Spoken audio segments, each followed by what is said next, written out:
Hi hello എല്ലാവർക്കും പുതിയൊരു വീഡിയോയിലേക്ക് സ്വാഗതം. ADM നവീൻ ബാബുവിന്റെ മരണം ഒരു ആത്മഹത്യയല്ല, അതൊരു കൊലപാതകം തന്നെയാണ് എന്ന സംശയത്തിലേക്ക് വിരൽ ചൂണ്ടുന്ന നിരവധി തെളിവുകൾ അല്ലെങ്കിൽ സംശയാസ്പദമായിട്ടുള്ള ഒരുപാട് കാര്യങ്ങൾ അതിലേക്ക് നീക്കിയിട്ട് പോലും അദ്ദേഹത്തിന്റെ ആ ഒരു അന്വേഷണത്തിൽ, അദ്ദേഹത്തിന്റെ മരണത്തെക്കുറിച്ചുള്ള അന്വേഷണത്തിൽ ഇന്നും കൃത്യമായിട്ടുള്ള ഒരു വ്യക്തത വരാതിരിക്കുന്നത് എന്തുകൊണ്ട് എന്ന് മാത്രം മനസ്സിലാവുന്നില്ല. CBIയുടെ അന്വേഷണം വേണമെന്ന് കുടുംബം ആവശ്യപ്പെടുമ്പോഴും സംസ്ഥാന സർക്കാർ ഉൾപ്പെടെ പറയുന്നത് അങ്ങനെ ഒരു അന്വേഷണത്തിന്റെ ആവശ്യമില്ല, ഇവിടുത്തെ അന്വേഷണം കൃത്യമായിട്ടുള്ള വഴിയിലാണെന്ന് പറയുമ്പോഴാണ് ഇത്തരത്തിലുള്ള തെളിവുകൾ കണ്ടെത്തുന്നത്. അതായത് അദ്ദേഹത്തിന്റെ അടിവസ്ത്രത്തിൽ കൃത്യമായിട്ട് രക്തക്കറ ഉണ്ടായിരുന്നു, പക്ഷെ പോസ്റ്റ്മോർട്ടം റിപ്പോർട്ടിനകത്ത് അത്തരത്തിലൊരു രക്തക്കറയെ കുറിച്ചുള്ള യാതൊരു പരാമർശവും ഉണ്ടാവുന്നില്ല. ഇതൊക്കെ ഏറ്റവും പ്രധാനപ്പെട്ട ഒരു കാര്യമല്ലേ. ഒരു വ്യക്തിയെ പോസ്റ്റ്മോർട്ടം ചെയ്യുന്നത് എന്തിനെന്ന് നമുക്കറിയാവുന്ന കാര്യമാണ്. അതായത് ഒരു മരണം സംഭവിക്കുന്ന സമയത്ത് അത് സ്വാഭാവിക മരണമല്ല എന്ന് തോന്നുന്ന സാഹചര്യത്തിൽ എല്ലാവരെയും പോസ്റ്റ്മോർട്ടം ചെയ്യണം എന്നുള്ളത് നമ്മുടെ നിയമം അനുസരിച്ച് പറയുന്ന ഒരു കാര്യമാണ്. അത് മതവുമായി ബന്ധപ്പെട്ട അല്ല ചില സാഹചര്യങ്ങളുമായി ബന്ധപ്പെട്ട് ബന്ധുമിത്രാദികൾ പല കാര്യങ്ങൾ വെച്ചുകൊണ്ട് ചിലവരെ പോസ്റ്റ്മോർട്ടം ചെയ്യേണ്ട എന്ന് പറഞ്ഞ് മാറ്റുന്ന കാര്യമുണ്ട്. പക്ഷെ നമ്മൾ മനസ്സിലാക്കേണ്ട കാര്യം എന്ന് പറയുന്നത് ഒരു പോസ്റ്റ്മോർട്ടം നടത്തുക എന്ന് പറയുന്നത് വെറുതെ ഒരു ശരീരത്തെ വെട്ടിക്കീറി വല്ലാത്ത വൃത്തികെട്ട രീതിയിലേക്ക് ആക്കലല്ല ഡോക്ടേഴ്സ് നടത്തുന്നത്. ആ മരണത്തിൽ എന്തെങ്കിലും അപാകതകൾ ഉണ്ടെങ്കിൽ അത് കൃത്യമായിട്ട് പോസ്റ്റ്മോർട്ടം ചെയ്യുന്നതിലൂടെ മനസ്സിലാക്കാൻ കഴിയും. അതൊരു വലിയ ഈ വ്യക്തിയോട് അല്ലെങ്കിൽ മരണപ്പെട്ട വ്യക്തിയോട് നമുക്ക് ചെയ്യാൻ പറ്റുന്ന ഏറ്റവും വലിയൊരു കാര്യം തന്നെയാണ്. കാരണം ആരെങ്ങനെ മരണപ്പെടുമെന്ന് നമുക്ക് ഒരിക്കലും മുൻകൂട്ടി പ്രവചിക്കാൻ കഴിയില്ല. അല്ലെങ്കിൽ മരിച്ച് എത്രയോ കാലം കഴിഞ്ഞിട്ട് തെളിയിക്കപ്പെട്ടുള്ള കൊലപാതകമാണെന്ന്, ആത്മഹത്യ എന്ന് മാത്രം വിധി എഴുതിയിട്ടുള്ള കാര്യങ്ങൾ പലപ്പോഴും പോസ്റ്റ്മോർട്ടം റിപ്പോർട്ടിലൂടെ അത് ഈ പറയുന്ന കഴുത്ത് ഞൊരിച്ച് കൊന്നതാണ് എന്ന് തെളിയിക്കപ്പെട്ട കേസുകളുണ്ട്. അപ്പൊ സ്വാഭാവികമായിട്ടും ഇദ്ദേഹത്തിന്റെ ഈ ഒരു കാര്യത്തിൽ പ്രധാനപ്പെട്ടതാണ്. അതായത് ഒന്ന് ആലോചിച്ച് നോക്കിയേ, ഈ ഇത്രയും പൊസിഷനിലിരിക്കുന്ന ഒരു വ്യക്തിയുടെ ആന്തരിക അവയവങ്ങൾ എടുത്തു വെച്ചിട്ട് അല്ലെങ്കിൽ അതിന്റെ ശ്രമം പോലുള്ള കാര്യങ്ങളൊക്കെ മറ്റ് പരിശോധനയ്ക്ക് വേണ്ടിയിട്ട് സാമ്പിളുകൾ ശേഖരിച്ചിട്ടില്ല എന്ന് പറയുമ്പം പോലും അവിടെ കൃത്യമായിട്ട് എന്തൊക്കെയോ വിരൽ ചൂണ്ടുന്നില്ലേ.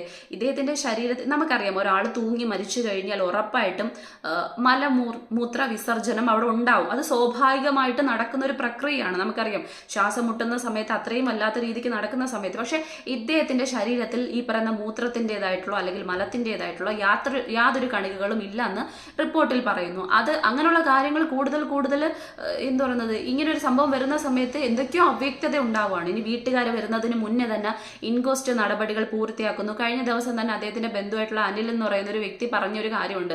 അതായത് അവർ പ്രത്യേകിച്ച് അവർക്ക് വന്നെത്താൻ താമസമുള്ളത് കൊണ്ട് തന്നെ ഇത്തരത്തിൽ പോസ്റ്റ്മോർട്ടത്തിനായിട്ട് കൊണ്ടുപോകുന്നു എന്ന് പറയുന്ന സമയത്ത് പരിയാരം മെഡിക്കൽ കോളേജിലേക്ക് കൊണ്ടുപോകണ്ട, കോഴിക്കോട്ടേക്ക് കൊണ്ടുപോയാൽ മതി എന്ന് കളക്ടറിനോട് കൃത്യമായിട്ട് അറിയിച്ചിട്ടുണ്ടായിരുന്നു. ആ സമയത്ത് കളക്ടർ പറഞ്ഞത് ഞാൻ അതെല്ലാം നേരെ ആക്കിക്കോളാം, അല്ലെങ്കിൽ വേറെ പ്രശ്നങ്ങളൊന്നും ഉണ്ടാവില്ല എന്നുള്ള തരത്തിൽ പറഞ്ഞു തീർത്തതാണ് എന്നടക്കം കഴിഞ്ഞ ദിവസം പറഞ്ഞിട്ടുണ്ടായിരുന്നു. അപ്പം ഇത് ആരൊക്കെയോ തന്ത്രപൂർവമായിട്ട് ആ വീട്ടുകാരെത്തുന്നതിന് മുൻപ് തന്നെ അദ്ദേഹത്തിന് അവിടെ നിന്ന് അഴിച്ചിറക്കുക, അല്ലെങ്കിൽ അവിടെ കെട്ടിത്തൂങ്ങി മരിച്ചതാണ്, അല്ലെങ്കിൽ അതിൽ പ്രത്യേകിച്ച് ഒന്നുമില്ല, അവിടെ തെളിവുകളില്ല, കുറിപ്പില്ല. ഒരു മനുഷ്യൻ ആത്മഹത്യ ചെയ്യാൻ തോന്നുന്നതിന് മുന്നേ 2 പെൺമക്കളാണ്, അവരോട് കറക്റ്റായിട്ട് എന്നെ വിളിക്കാൻ വേണ്ടി റെയിൽവേ സ്റ്റേഷനിൽ രാവിലെ തന്നെ മക്കളോടും ഭാര്യയോടും പറഞ്ഞു വെച്ച ഒരു വ്യക്തി തൂങ്ങി മരിക്കാന്നൊരു സംഭവം. ഇനി എന്തെങ്കിലുമൊക്കെ മനസ്സിൽ ചിന്ത കൂട്ടിക്കൊണ്ട് തൂങ്ങി മരിക്കാൻ ആയാൽ പോലും അതിന് മുന്നേ എന്തെങ്കിലും ഒരു സൂചന, എന്തെങ്കിലും ഒരു കുറിപ്പെങ്കിലും അവിടെ വെക്കും എന്നുള്ളത് നമുക്ക് കോമൺ സെൻസ് വെച്ച് ചിന്തിക്കാൻ കഴിയുന്ന ഒരു കാര്യമാണ്. ഇതെന്ന് പറയുന്ന അത്തരത്തിലല്ല. ഈ പറയുന്ന താക്കോൽ, ക്വാർട്ടേഴ്സിന്റെ താക്കോലിന്റെ കാര്യമുണ്ട്, അത് അദ്ദേഹം അവിടെ ഏൽപ്പിച്ചിട്ട് തിരിച്ചു പോയതാണ്. അവിടെ തുറന്നു കിടന്ന ക്വാർട്ടേഴ്സിലേക്ക് അദ്ദേഹം തൂങ്ങി മരിച്ചു നിൽക്കുന്നു. ഇതൊന്നും വിശ്വസനീയമായിട്ടുള്ളൊരു കാര്യമല്ല. ഇനി 0.5 സെന്റിമീറ്റർ മാത്രം വീതിയുള്ള ഒരു കയറിൽ 55ഓളം ഭാരമുള്ള അദ്ദേഹം എങ്ങനെയാണ് അതിലേക്ക് തൂങ്ങി മരിച്ച് നിൽക്കുക എന്നൊരു സംഭവമൊക്കെ ഇതിനകത്ത് ഭയങ്കരമായിട്ട് ചിന്തിക്കേണ്ട ഒരു കാര്യമാണ്. ഇനി ഈ പറയുന്ന പോസ്റ്റ്മോർട്ടം റിപ്പോർട്ട് അത് കൃത്യമായിട്ട് രക്തക്കറ ഉണ്ട് എന്ന് പോലീസ് ഇൻക്വസ്റ്റിനകത്ത് കൃത്യമായിട്ട് പൂരിപ്പിക്കുന്ന സമയത്ത് അല്ലെങ്കിൽ സൂചിപ്പിക്കുന്ന സമയത്ത് ആ പോസ്റ്റ്മോർട്ടം ചെയ്യുന്ന ഡോക്ടർക്ക് ഒരുപാട് ഉത്തരവാദിത്തമുണ്ട്. എന്തെങ്കിലും സംഭവിച്ചിരിക്കുമോ, ഈ മരണം ശരിയല്ല, കാരണം അങ്ങനെ ഈ പറയുന്ന ശരീരത്തിലേക്ക് രക്തക്കറ വരേണ്ട ഒരു കാരണവും ഇല്ല. അപ്പം സ്വാഭാവികമായിട്ടും അവിടെ ഈ പറയുന്ന മലമോ മൂത്രമോ പോലും തൂങ്ങി മരിച്ചു എന്ന് പറയുന്ന വ്യക്തിയുടെ ശരീരത്തിൽ നിന്ന് വന്നിട്ടില്ലെങ്കിൽ പിന്നെ എങ്ങനെയാണ് ഇവിടെ രക്തത്തിന്റെ കറ ഉണ്ടാവുക? അപ്പൊ സ്വാഭാവികമായിട്ടും അദ്ദേഹത്തിനെ കൊന്നതാണെന്ന് വീണ്ടും അവിടെ എന്താ പറയുക ശക്തിപൂർവ്വം തെളിയിക്കപ്പെടുകയാണ്. അതായത് ഈ ഇദ്ദേഹത്തിന് എന്തൊക്കെയോ ഈ പറയുന്ന ഏറ്റവും നല്ലൊരു മനുഷ്യനായതുകൊണ്ടായിരിക്കാം മൂടി വെക്കാൻ ശ്രമിക്കുന്നതിനനുസരിച്ച് എന്തൊക്കെയോ കാര്യങ്ങൾ വീണ്ടും ഇങ്ങനെ ഉയർന്നു വരുന്നത് അദ്ദേഹത്തിന്റെ ഒരുപക്ഷെ ആത്മാവ് തന്നെ വിളിച്ചു പറയുന്നതായിരിക്കും. തെളിയിക്കപ്പെടണം, അദ്ദേഹം ഈ പറയുന്ന സ്വയം ആത്മഹത്യ അല്ലെങ്കിൽ ആത്മഹത്യ ചെയ്തതല്ല, അദ്ദേഹത്തിനെ കൊലപ്പെടുത്തിയത് തന്നെയാണ്. 2 പെൺമക്കളെ, അതും പഠിക്കുന്ന പ്രായത്തിലുള്ള പെൺകുട്ടികളെയും വെച്ചിട്ട് അദ്ദേഹം ഒരിക്കലും, അതും അദ്ദേഹത്തിന്റെ ഈ ഒരു സർവീസ്, ഇത്രയും കാലത്തെ സർവീസ്, 19 വയസ്സിൽ സർവീസിൽ കയറിയ ഒരു വ്യക്തിക്ക് പലതരത്തിലുള്ള ദുരനുഭവങ്ങളും നല്ല അനുഭവങ്ങളിലൂടെയും കടന്നുപോയി അത്രയും സ്ട്രോങ് ആയിട്ടുള്ള ഒരു മനുഷ്യൻ തന്നെ ആയിരിക്കും സ്വാഭാവികമായിട്ടും. അപ്പം ഇങ്ങനെയുള്ള ഒരു കാര്യത്തിന്റെ പേരിലൊക്കെ തൂങ്ങി മരിക്കുക എന്നൊക്കെ പറയുന്നത് സ്വാഭാവികമായിട്ട് നമുക്ക് ചിന്തിക്കാൻ കഴിയുന്ന ഒരു കാര്യമല്ല. ഇനി ഇവിടുത്തെ ഏറ്റവും വലിയ അപാകതയായിട്ട് സംഭവിച്ചു പോയൊരു കാര്യം എന്തെന്ന് ചോദിച്ചു കഴിഞ്ഞാൽ കൃത്യമായി അദ്ദേഹത്തിന്റെ ശരീരത്തെ ഈ പറയുന്ന ദഹിപ്പിക്കുക എന്നൊരു സംഭവം, അതാണ് ഏറ്റവും. കാരണം നേരത്തെ നമുക്കറിയാവുന്ന കാര്യമാണ്. അതല്ലാതായിരുന്നുണ്ടെങ്കിൽ നമുക്ക് ഈ പറയുന്ന പരിശോധന വീണ്ടും നടത്താൻ കഴിയുന്ന ഒരു കാര്യമാണ്. രണ്ടാമത് പോസ്റ്റ്മോർട്ടം ചെയ്യാൻ അല്ലെങ്കിൽ പോസ്റ്റ്മോർട്ടം ചെയ്യാൻ കഴിയുന്ന ഒരു കാര്യമാണ്. ഇത് അതിനുള്ള ചാൻസ് പോലും ഇല്ല കൃത്യമായിട്ട് പറഞ്ഞു കഴിഞ്ഞാൽ. പിന്നെ പരിയാരം മെഡിക്കൽ കോളേജിൽ തന്നെയാണ് ഈ പറയുന്ന ഇതിൽ കുറ്റാരോപിതയായിട്ട് കരുതുന്ന പി ദിവ്യയുടെ ഭർത്താവ് ജോലി ചെയ്തിരുന്നതെന്ന് പറയുന്നുണ്ട്. ഇവിടെ ലൈസൻസുമായി ബന്ധപ്പെട്ട് വന്നിരുന്ന പ്രശാന്തൻ എന്ന് പറയുന്ന ആ ഒരു വ്യക്തി, അതായത് നമ്മുടെ നവീൻ ബാബു എന്ന് പറയുന്ന അദ്ദേഹം ADM കൈക്കൂലിക്കാരനാണെന്ന് പറഞ്ഞ വ്യക്തി, അയാൾ ജോലി ചെയ്തിരുന്നത് പരിയാരം മെഡിക്കൽ കോളേജിലാണ്. ഇനി നമുക്കറിയാം അതൊരു പാർട്ടിയുമായിട്ട് ബന്ധപ്പെട്ട ഒരു ആശുപത്രി ആണെന്നുള്ള കാര്യവും നമുക്കറിയാവുന്ന കാര്യമാണ്. അപ്പം ഇത്രയധികം കാര്യങ്ങൾ നിൽക്കുന്ന സമയത്തായിരിക്കും ഒരുപക്ഷെ ബന്ധുക്കൾ പറഞ്ഞത് അവിടേക്ക് കൊണ്ടുപോകണ്ട, അവിടെ പോസ്റ്റ്മോർട്ടം നടത്തേണ്ട, കോഴിക്കോട് മെഡിക്കൽ കോളേജിലേക്ക് കൊണ്ടുപോയാൽ മതി. അപ്പോൾ ആർക്കാണ് ഇത്രയധികം വ്യഗ്രത എന്ന് പറയുന്നത്? ഒന്നാമത്തെ കാര്യം, ഒരു മനുഷ്യൻ മരിച്ചു കഴിഞ്ഞാൽ അദ്ദേഹത്തിന് ഇൻക്വസ്റ്റ് നടപടികൾ പൂർത്തിയാക്കാൻ വേണ്ടിയിട്ട് അല്ലെങ്കിൽ അതിന് ബന്ധുമിത്രാദികളായിട്ടുള്ള ആരുടെയെങ്കിലും ഒപ്പ് വേണ്ടുള്ളത് ഏറ്റവും പ്രധാനപ്പെട്ട ഒരു കാര്യമാണ്. ഇനി നമുക്കറിയാവുന്ന കാര്യമാണ്, കഴിഞ്ഞ ദിവസം നടന്ന മെഡിക്കൽ സ്റ്റുഡൻസിന്റെ വാഹനാപകടത്തെക്കുറിച്ച് നമുക്കറിയാം. അവിടെ ലക്ഷദ്വീപിൽ നിന്നുള്ള ഒരു കുട്ടി ഉണ്ടായിരുന്നു. ആ കുട്ടിയുടെ ഇൻക്വസ്റ്റ് നടപടി അല്ലെങ്കിൽ പോസ്റ്റ്മോർട്ടം സംബന്ധിച്ച കാര്യങ്ങൾക്ക് കൃത്യമായിട്ട് ആ കുട്ടിയുടെ വീട്ടിൽ നിന്ന് ലക്ഷദ്വീപിൽ നിന്ന് ഇവിടെ എത്തുന്നത് വരെ ഇവിടെ പോലീസിന് കാത്തിരിക്കാൻ കഴിയുമെങ്കിൽ എന്തുകൊണ്ടാണ് കണ്ണൂരിലേക്ക് എത്താൻ പത്തനംതിട്ടയിൽ നിന്നുള്ള ആ ബന്ധുമിത്രാദികൾ എത്തുന്നതിന് മുൻപ് ഇത്രയും ധൃതി പിടിച്ച് അദ്ദേഹത്തിന്റെ ഇൻക്വസ്റ്റ് നടപടികൾ പൂർത്തിയാക്കുക, അദ്ദേഹത്തിന്റെ പോസ്റ്റ്മോർട്ടത്തിന് വേണ്ടിയിട്ട് കൃത്യമായിട്ട് പരിയാരം മെഡിക്കൽ കോളേജിലേക്ക് തന്നെ കൊടുത്തു വിട്ടത്? ഇത്തരത്തിലുള്ള കുറെ കാര്യങ്ങൾ ഏറ്റവും ഇനി ഈ പറയുന്ന രക്തക്കറ പോലുള്ള കാര്യങ്ങൾ എന്തുകൊണ്ടാണ് ഈ പറയുന്ന പോസ്റ്റ്മോർട്ടം റിപ്പോർട്ടിൽ വന്നപ്പോൾ അത് മിസ്സിംഗ് ആയി പോയെന്നൊരു കാര്യം ഏറ്റവും പ്രധാനപ്പെട്ട ഒരു കാര്യമാണ്. അപ്പം ഇനി ആന്തരിക അവയവങ്ങളുടെ സ്രവം അല്ലെങ്കിൽ ഈ പറയുന്ന പരിശോധന നടത്താൻ വേണ്ടി എടുത്തു വെക്കുന്ന ഒരു സംഭവമായിട്ട് ബന്ധപ്പെട്ടത്, അത് ഈ പറയുന്ന ഇത്രയും ഉയർന്ന സ്ഥിതി അല്ലെങ്കിൽ ഇതിൽ എന്തെങ്കിലുമൊക്കെ അപാകത ഉണ്ടെന്ന് തോന്നിയപ്പോൾ പോലും അതെന്താണ് ഡോക്ടേഴ്സ് ചെയ്യാതിരുന്നത്? അപ്പം കൃത്യമായിട്ട് അദ്ദേഹത്തിനെ കൊന്നത് തന്നെയാണ് അല്ലെങ്കിൽ അദ്ദേഹത്തിന്റെ അത് കൊലപാതകം തന്നെയാണെന്ന് ഉറപ്പുള്ളതിനെ കൃത്യമായിട്ട് മറച്ചു വെക്കാൻ വേണ്ടിയിട്ട് എന്തൊക്കെ തെളിവുകളാണോ അവിടെ കൃത്യമായിട്ട് അവർക്ക് മാറ്റാൻ പറ്റുന്നത് അതൊക്കെ പരിപൂർണമായിട്ട് വിജയിക്കുകയാണ് അവർ ചെയ്തിരിക്കുന്നതെന്ന് പറഞ്ഞത്. ഇത് വെറുതെ എന്ന് പറയുന്നത് കോമാളിയാക്കപ്പെടുകയാണ് ആ കുടുംബം എന്ന് പറയുന്നത്. അത് തന്നെയാണ് നടന്നുകൊണ്ടിരിക്കുന്നതെന്ന് പറയുന്നത്. തങ്ങളുടെ കൂടെ ആണ് എന്ന് എല്ലാ ആൾക്കാരും ഈ പറയുന്ന എല്ലാ അതോറിറ്റികളും പറയുന്ന സമയത്തും അവർക്ക് വാക്ക് കൊടുക്കുന്ന സമയത്തും ഇത്രയും പൊസിഷനിൽ നിന്നിരുന്ന വ്യക്തിക്ക് ഇങ്ങനെയാണ് സംഭവിക്കുന്നതെങ്കിൽ ഇവിടെയുള്ള സാധാരണക്കാരന് എന്തായിരിക്കും അവസ്ഥ എന്നുള്ളതാണ്. ഒന്ന് ആലോചിച്ചേക്ക്.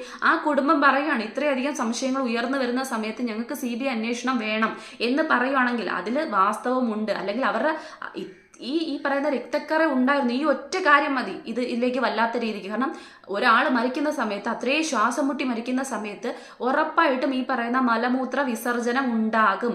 ആ മലമൂത്ര വിസർജനം പോലും അദ്ദേഹത്തിന്റെ ദേഹത്ത് ഇല്ലായിരുന്നെങ്കിൽ അവിടെ എങ്ങനെയാണ് രക്തക്കറ പോലുള്ളൊരു കാര്യം ഉണ്ടാകുന്നത്? അപ്പം ആ ഒറ്റ കാര്യം മതി ഇത് കറക്റ്റായിട്ട് കൊലപാതകമാണ് എന്ന് ഊന്നി പറയാൻ വേണ്ടിയിട്ട്, അല്ലെങ്കിൽ നമുക്ക് കൃത്യമായിട്ട് പറയാൻ വേണ്ടി. അങ്ങനെയുള്ള സമയത്ത് പോലും CBI അന്വേഷണത്തിന് ഇനി ആരെങ്കിലും എതിർക്കുകയാണെങ്കിൽ ഉറപ്പായിട്ടും അവർ ഇതിന്റെ കൂടെ ഉണ്ടോ എന്നുള്ളത് ഉറപ്പായിട്ടുള്ള ഒരു കാര്യമാണ്. കാരണം ഇത്രയധികം കാര്യങ്ങൾ മുന്നിലേക്ക് വരുന്ന സമയത്ത് ഇതിൽ എന്തൊക്കെയോ ദുരൂഹതകൾ ഉണ്ട് എന്നുള്ളൊരു കാര്യം ഏറ്റവും പ്രധാനപ്പെട്ട കാര്യമാണ്. ഇനി ലാസ്റ്റ് ടൈമിൽ നവീൻ ബാബുവായിട്ട് ബന്ധപ്പെട്ട് അദ്ദേഹം അന്വേഷിച്ചൊരു ഒരു റിപ്പോർട്ട് സമർപ്പിക്കാനിരുന്നതുമായി ബന്ധപ്പെട്ടൊരു കാര്യം പറയുന്നുണ്ട്. അതായത് കണ്ണൂരിലെ ഭൂമാഫിയെക്കുറിച്ച്, അതായത് ഭൂമി തട്ടിപ്പുമായിട്ട് ബന്ധപ്പെട്ട കുറച്ചധികം കാര്യങ്ങൾ, ഏക്കർ കണക്കിനുള്ള ഭൂമികൾ ആൾക്കാർ കൈവശം വെച്ചിരിക്കുന്നതിനെ കുറിച്ച് ഒരു റിപ്പോർട്ട് അദ്ദേഹത്തിന്റെ കയ്യിൽ ഉണ്ടായിരുന്നു എന്നൊരു പരാമർശം വരുന്നുണ്ട്. അപ്പൊ സ്വാഭാവികമായിട്ടും ഇതെല്ലാം കൂടി കണക്ട് ചെയ്യുന്ന സമയത്ത് ഉറപ്പായിട്ടും ഇത് എന്തിലേക്കാണ് വിരൽ ചൂണ്ടുന്നതെന്ന് ഏതൊരു വ്യക്തിക്ക് മനസ്സിലാവുന്ന ഒരു കാര്യമാണ്. അപ്പം റിയാക്ഷൻ വീഡിയോ ചെയ്യുന്ന ആൾക്കാർ വെറുതെ ചില ആൾക്കാരെ ഒന്ന് തുമ്മിയാലോ ഒന്ന് ചുമച്ചാലോ വരെ ഒരു 100 റിയാക്ഷൻ വീഡിയോ ഒരു സബ്ജക്റ്റിനെ കുറിച്ച് പോലും ചെയ്യുന്ന വ്യക്തികൾ എന്താണ് ഇത്രയും നമ്മൾ ആലോചിക്കേണ്ട അല്ലെങ്കിൽ സമൂഹത്തിന് നമ്മൾ കാണിച്ചു കൊടുക്കേണ്ട ഒരു കാര്യമാണ്. ഒരു പാവ മനുഷ്യന്റെ മരണമാണ്. അപ്പം ഈ ഒരു വിഷയത്തെ എന്തുകൊണ്ടാണ് ആൾക്കാരിലേക്ക് എത്തിക്കാത്തത് അല്ലെങ്കിൽ എന്തുകൊണ്ടാണ് എടുത്ത് സംസാരിക്കാത്തതെന്ന് മാത്രമാണ് എനിക്ക് മനസ്സിലാവാത്തത്. കാരണം ഒരു 10 റിയാക്ഷൻ വീഡിയോ ചെയ്യുന്ന ആൾക്കാർ ഇതിനെക്കുറിച്ച് സംസാരിച്ചാൽ ഇത് സോഷ്യൽ മീഡിയയിൽ ഉറപ്പായിട്ടും കയറി പോകുന്ന ഒരു ചർച്ചയാവും. ചർച്ചാ വിഷയമായിട്ട് മാറുന്ന സമയത്ത് പോലീസിനെതിരെ ശക്തമായിട്ടുള്ള അല്ലെങ്കിൽ അവർക്കൊരു കൃത്യമായിട്ട് അതിലേക്ക് ഒരു പ്രഷർ വരാനുള്ള ചാൻസ് ഉണ്ട്. അപ്പോൾ ഇതിന്റെ അന്വേഷണം അത്രയും ത്വരിതപ്പെടുത്തേണ്ട ആവശ്യമുണ്ട്. അല്ലെങ്കിൽ ഇത് സമൂഹത്തിൽ വലിയൊരു ചർച്ചാ വിഷയമായിട്ട് മാറും. അത് മാറേണ്ടത് ആവശ്യമാണ്. കാരണം 2 മാസത്തോളം ആവുകയാണ് അദ്ദേഹത്തിന്റെ മരണം സംഭവിച്ചിട്ട്. അപ്പം എന്നിട്ട് പോലും ഇതിൽ CCTV ക്യാമറ അല്ലെങ്കിൽ ആ ഫോട്ടേജസ് പോലും അതിന്റെ പരിശോധന പോലും വ്യക്തമാക്കാത്തതിരിക്കുന്ന സമയത്ത് സമയത്ത് സ്വാഭാവികമായിട്ട് നമുക്ക് മനസ്സിലാക്കാം. ആദ്യം മുതലേ ഞാൻ ഈ ഒരു വീഡിയോ ചെയ്യുന്ന ടൈം തൊട്ടേ പറയുന്നുണ്ട്, പ്രശാന്തൻ 6-ാം തീയതി ഇത്തരത്തിൽ ക്വാർട്ടേഴ്സിൽ ചെന്ന് ഇത്തരത്തിൽ പൈസ കൊടുത്തിട്ടുണ്ടെങ്കിൽ അവിടെ നിരവധിയായിട്ടുള്ള CCTV ക്യാമറകളുണ്ട്. ആ CCTV ക്യാമറകളിൽ 6-ാം തീയതി രാവിലെ മുതൽ രാത്രി വരെയുള്ള ഫോട്ടേജസ് മാത്രം എടുത്താൽ മതി. ഇയാൾ അങ്ങോട്ട് കടക്കുന്നുണ്ടോ, തിരിച്ചു പോകുന്നുണ്ടോ, ഇങ്ങനെ കുറച്ച് കാര്യങ്ങൾ മാത്രം നോക്കുന്ന സമയത്ത് ഒരുവിധം പകുതിയോളം ക്ലാരിറ്റി ഇവിടെ വന്നു കഴിഞ്ഞു. അദ്ദേഹം കൈക്കൂലി വാങ്ങിച്ചിട്ടുണ്ടോ ഇല്ലേ എന്നുള്ളൊരു കാര്യത്തിൽ ഇയാൾ പറയുന്നതിന്റെ വാസ്തവം എന്തെന്ന്. ഇനി അടുത്തൊരു സംഭവം എന്ന് പറയുന്നത്, ഈ പറയുന്ന അദ്ദേഹത്തിന്റെ ഡ്രൈവർ പറഞ്ഞിരിക്കുന്നത്, ഷംസുദ്ദീൻ ആണെന്ന് തോന്നുന്നു, അദ്ദേഹത്തിന് പറഞ്ഞിരിക്കുന്നത് ഈ കോവിലിന്റെ മുന്നിൽ കൊണ്ടാക്കി എന്ന് പറയുന്നുണ്ട്. അതിന് ശേഷമായിട്ടും എത്രയോ സ്ഥലങ്ങളിൽ കൃത്യമായിട്ട് ഈ പറയുന്ന ക്വാർട്ടേഴ്സിലേക്ക് അദ്ദേഹം തിരിച്ചു വന്നിട്ടുണ്ടോ എന്ന് നോക്കാൻ പറ്റുന്നതല്ലേ. അദ്ദേഹം അവിടുന്ന് പോയിട്ട് എപ്പോഴാണ് തിരിച്ചെത്തിയത്? അവിടെ CCTV ഫോട്ടേജസിൽ ക്യാമറയിൽ കൃത്യമായിട്ട് കാണില്ലേ അദ്ദേഹം തിരിച്ചു വരുന്ന ഒരു വണ്ടിയോ എന്തെങ്കിലും ഒന്ന് കാണില്ല. അപ്പൊ സ്വാഭാവികമായിട്ടും അതുവഴി കൃത്യമായിട്ട് അദ്ദേഹം വന്നത് ജീവനോടെ ആണോ, എങ്ങനെയാണ്, ഏത് വണ്ടിയിലാണ്, എത്തരത്തിലാണ്, അദ്ദേഹം എങ്ങോട്ടാണ് ഈ പറയുന്ന കോവിലിന്റെ മുന്നിൽ ഇറങ്ങിയിട്ടുണ്ടെങ്കിൽ പോയത് ആരുടെ കൂടെയാണ്, ഇതൊക്കെ കൃത്യമായിട്ട് മനസ്സിലാക്കാൻ കഴിയുന്നതാണ്. അതോ ഈ ഡ്രൈവർ പറയുന്ന വെറുതെ പറഞ്ഞു വെക്കുവാണ് ഇവിടെ കൊണ്ടാക്കി, അതിന് മറ്റൊരു തെളിവുകൾ ഞാൻ ഇതുവരെ കേട്ടറിഞ്ഞിട്ടില്ല. അപ്പം സ്വാഭാവികമായിട്ടും അവിടെ കൊണ്ടിറക്കി എന്ന് ഡ്രൈവർ മാത്രം പറഞ്ഞു വെക്കുന്നത് കൊണ്ട് മാത്രം അത് ശരിയായിട്ട് മാറുന്നില്ലല്ലോ. അപ്പം അങ്ങനെയാണെന്നുണ്ടെങ്കിൽ അദ്ദേഹം അങ്ങോട്ട് തന്നെ പോയതാണോ, അതോ ഇനി മറ്റൊരു വഴിയിലേക്ക് അദ്ദേഹത്തിനെ കൊണ്ടെത്തിച്ചതാണോ, അതോ അദ്ദേഹം ഇനി ട്രെയിനിൽ കയറിയിട്ട് ട്രെയിനിൽ അദ്ദേഹത്തിനെ പിന്തുടർന്ന് പാതി വഴിയിൽ കൊണ്ടുപോയതാണോ, ഒന്നും മനസ്സിലാവാത്തൊരു കാര്യമാണ്. പക്ഷേ ഇത് ഏറ്റവും തെളിയിക്കപ്പെടേണ്ട ഒരു കേസാണ്. കാരണം ഇത്രയും സ്ഥാനത്തിരുന്ന ഒരു പാവം മനുഷ്യന്റെ ഗതി ഇതാണെന്നുണ്ടെങ്കിൽ, ഇതിന് പിന്നിൽ പ്രവർത്തിച്ച അത്രയും ക്രൂരമായിട്ടുള്ള കരങ്ങളെ മുന്നിൽ കൊണ്ടുവന്നില്ലെന്നുണ്ടെങ്കിൽ സ്വാഭാവികമായിട്ടും ഇത്തരത്തിലുള്ള പ്രവർത്തനങ്ങൾ ഇനിയും ഇവിടെ നിരവധിയായിട്ട് നടന്നുകൊണ്ടേയിരിക്കും. അങ്ങനെ നടന്നുകൊണ്ടിരിക്കുന്ന സമയത്ത് മനസ്സിലാക്കാൻ പറ്റുന്നൊരു കാര്യം, ഇത്രയും ഈ പറയുന്ന ഉയരത്തിൽ നിന്നിരുന്ന ഒരു മനുഷ്യനെ എന്ത് വേണമെങ്കിലും ചെയ്യാൻ കഴിയും എന്നൊരു തൻ്റെ ഇടം ആ പ്രതികൾക്കുണ്ടാവുന്ന സാഹചര്യത്തിൽ ഒരു സാധാരണക്കാരായിട്ടുള്ള നമ്മുടെ സ്ഥിതി എന്തായിരിക്കുമെന്ന് നമ്മൾ ഓരോരുത്തരും ചിന്തിക്കേണ്ട ഒരു കാര്യമാണ്. അപ്പോൾ സ്വാഭാവികമായിട്ടും നീതിക്ക് വേണ്ടി, സത്യത്തിന് വേണ്ടിയിട്ട് ഒരിക്കലെങ്കിലും ശബ്ദിക്കുന്നത് നന്നായിരിക്കും.